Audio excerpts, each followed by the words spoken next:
Lorsque Recep Tayyip Erdogan s'exprime sur l'Algérie, ces mots résonnent avec une force particulière dans les rédactions de Paris. Pour les médias français comme Le Monde ou France 24, chaque déclaration du leader turc est scrutée comme le signe d'une percée diplomatique. Au cœur d'une zone que la France a longtemps considérée comme son précaré, le président turc ne tarit pas d'éloges, qualifiant l'Algérie d'îlot de stabilité et de partenaire stratégique numéro 1 en Afrique. Cette reconnaissance de la puissance algérienne inquiète Paris, car elle consacre un axe, Alger-Ankara capable de redéfinir les équilibres en Méditerranée et au Sahel, loin de l'influence française.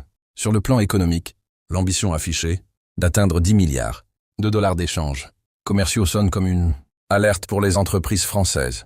Les médias spécialisés voient dans cette montée en puissance de la Turquie, leader dans le textile, la sidérurgie et la construction en Algérie. Un recul direct du savoir-faire et des parts de marché de la France.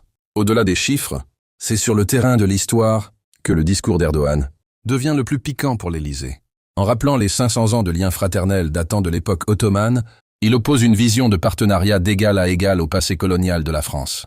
Cette rhétorique, perçue par Paris comme du populisme historique, touche une corde sensible et renforce la position de l'Algérie sur les questions de mémoire. Enfin, dans le secteur vital de l'énergie, Erdogan affirme que la sécurité énergétique régionale est indissociable de l'Algérie. En se positionnant comme un allié clé dans l'exploitation des ressources et du gaz, la Turquie bouscule les intérêts des géants énergétiques français. Pour l'opinion française, ces mots confirment une réalité brutale.